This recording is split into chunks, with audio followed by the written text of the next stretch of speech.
look, that's flying a drone. Budget drone.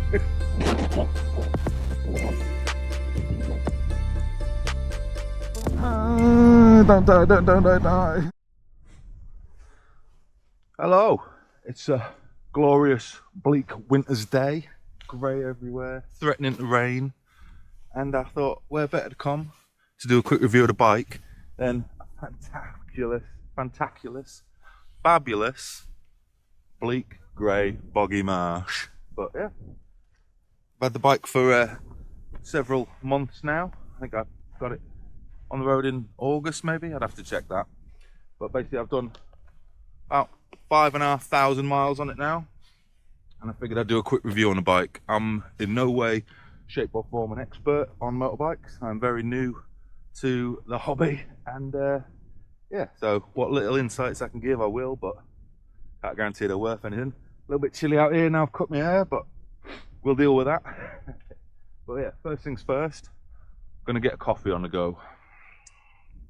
Oh, put a little hat on, keep the cold out.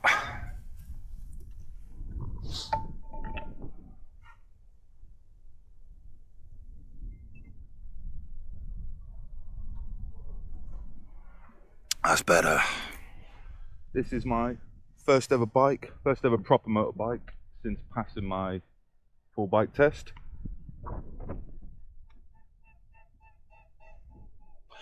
And it is the first thing I've ever owned from brand new, and I absolutely love it to bits.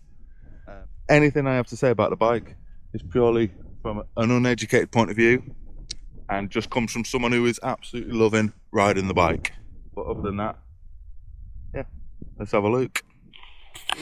So when I first got the bike, I think it had 6 miles on the clock, and I ran it in over the course of a weekend. It's had its first and second service professionally done by Moonrakers of Norwich, who sold me the bike. It's been an absolute workhorse. I use it daily. I think I've done 5,470 odd miles on it so far. So 5,500 miles, give or take. And it is reasonably standard. There's a few upgrades I've made. The first of which being the Rally nav bar mount, so I can mount the phone there. And I also have upgraded the shifter, which, being a big lad with size 12 feet, was an absolute necessity. That original shifter ended about there, and it was pretty much unusable for someone with big feet like myself. So that had to be changed. That was an AliExpress job. I think it was about 15 quid, maybe tops, maybe less. Next to nothing. Absolutely changed the game. The handlebars. I upgraded the handlebars. Who doesn't want rental bars? So yeah, slightly taller than standard. And again, being a long unit of a man, they just helped with the standover height. So when I'm stood up, it's a little bit more comfortable. Definitely recommend rental bars for looks and just for, wow, bragging rights, so it's rentals. Who doesn't want rentals? Drop the camera then. The next big upgrade for me, and an absolute necessity, was this bum pad by Oxford. I think it is the Adventure / Pillion comfort pad. It's got air cells inside it there that you just pump up through a little Schrader valve, and that was an absolute game changer. I went from not being able to ride to and from work without getting a pair of aching trouser hams to being able to do a week-long ride through France in absolute comfort. Cannot recommend this enough. If you're like me and like a big 20+ stone unit, and you've got one of these like motocross style little banana seats with very thin padding on, that is the difference between able to enjoy a day and to just be in discomfort after about an hour of riding. So cannot recommend that enough. That was absolutely brilliant. Yeah, Oxford comfort pad. Getting on to the subject of touring, I've also added an OSA dry pack tank bag, which I got from AliExpress again. Most of my upgrades are from AliExpress because they're affordable and they seem to work. Again, quite a large capacity. I think that's, can't remember, I think it claims to be 6 litres. Might be wrong on that one. But yeah, super valuable. I use my bike for commuting as well as other stuff. So I have my disc lock in there. I have my waterproof jacket in there in case it starts pegging it down.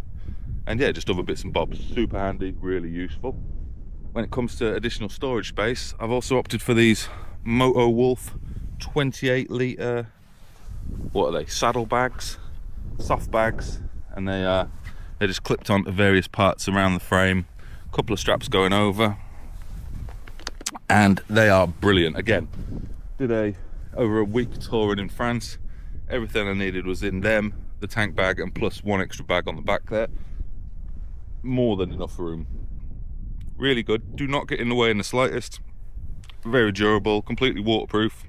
I think they were about £70 when compared to like a, well, let's use the extreme end. Moscow Motos ones are coming in at what, up to, you can spend £1,000 on them easily. So for £70 it was worth the gamble, and they're really good. Cannot complain about them at all. Would buy them again. Have bought them twice. I've got the 18 litre for sort of weekend trips and the 28 litre for the bigger trips. Haven't taken them off yet because I'm lazy and they don't get in the way, so yeah, can't complain about them at all. You will have to forgive the state of the bike. I have been hitting some green lanes on it, and yeah, she is due a clean. It is miserable out here in the Broads, Norfolk Broads area, and basically every green lane I go on is just pure sloppy mud. So yeah, she's a little bit mucky at the minute, but I do look after her. She will be looked after. She will get a nice bubbly bath soon. So upgrades again. I have upgraded the headlights, the headlight bulbs even, not the headlights. So the headlight bulbs, the ones it comes with are just standard yellowy LEDs, and they're like candles in jam jars. They're absolutely useless. For the sake of, I think it was just over a tenner for a pair, I got the HID high output lumen, I can't remember what they were called, but yeah, they're really bright. They give off a much whiter light, so recommend them a lot. What have I broken? So far, touch wood, the only damage I've done is during a crash in France. I've bent the side stand. You can see where it's rusty at the top there, where it's bent and all the paint has flecked off, which does unfortunately mean she now sits at quite an extreme angle when you leave her on the side. So I've taken to just leaning her up places at the minute. I think a replacement one from, I think it's Moto GB or something like that, whoever does a lot of the spare parts for the Voge, I think a replacement one's like £9. So it's not because they're hard to get hold of, it's because I haven't got around to getting hold of it yet. Other upgrades I've done, I've changed to adventure style foldaway mirrors. Very vibrate-y at anything over 50, but they look cool, don't they? And they're just kind of, they're something I don't think I necessarily needed to upgrade them yet. I'm not at the point where I'm doing crazy off-roading sections where I just fold them in, but again, I like the look of them. They look cool, they were cheap, they're AliExpress knockoffs, they're not the 100 and plus something pound ones you can get elsewhere. I think these were like £17, so yeah, absolutely love them. And speaking of controls up front, I have also gone for 2-finger adjustable clutch and brake levers. You can see it under there,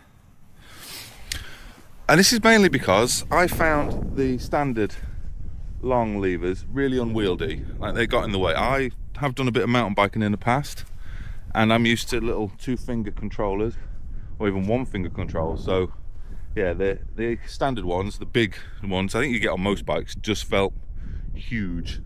So yeah, I upgraded them. Again, AliExpress, I think they're about £30 for a set. Brilliant, absolutely brilliant, feel wonderful. Need a little bit more force to pull them, but that's not an issue. I've got big hands, I've got good leverage, so yeah, stand with them. Really, really good. So these are the original Timson tyres that come with the bike.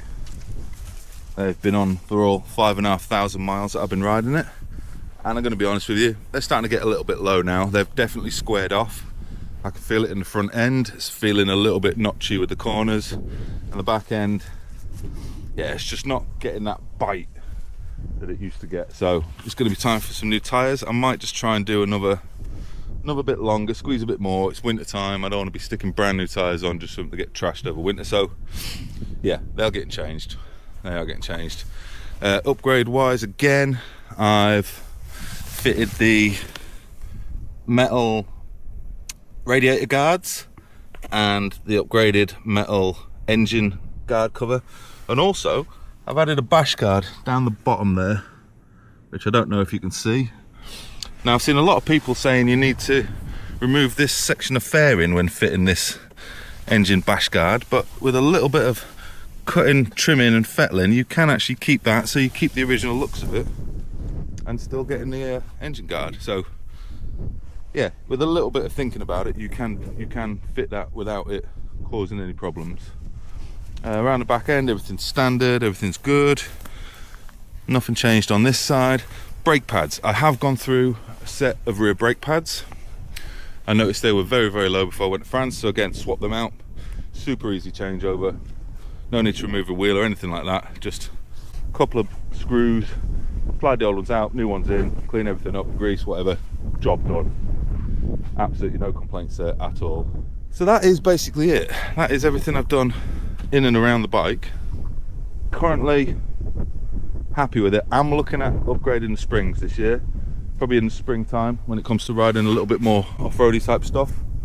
Might get a little bit more resistance up the front end again, because I'm a big lump, and been a couple of times I've bottomed them out on the faster, ruttier stuff. So yeah, that's on my list to do. But other than that, absolutely loving this bike. It is the most fun thing I've ever owned, and I am just in love with riding, and in love with the bike, and in love with just being out in the middle of nowhere on grey miserable days, talking about something I absolutely love and enjoy so much.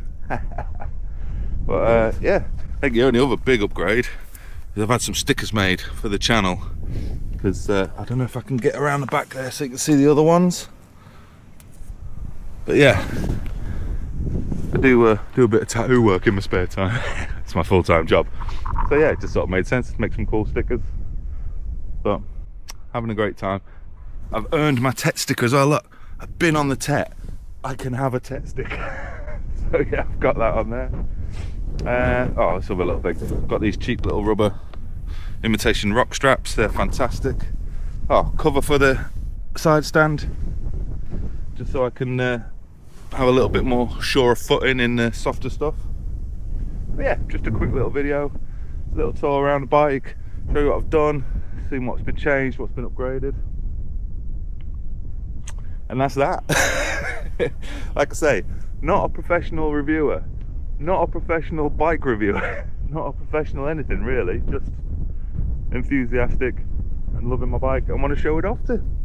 But yeah, if that's in any way useful at all, then you're welcome. If not, back to normal next video, hopefully a bit more riding video. But yeah, figured I'd get out on a Sunday and do something.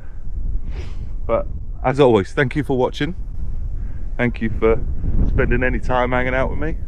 I enjoy it greatly. And yeah, see you again soon. Oh god, I can't put that back on again.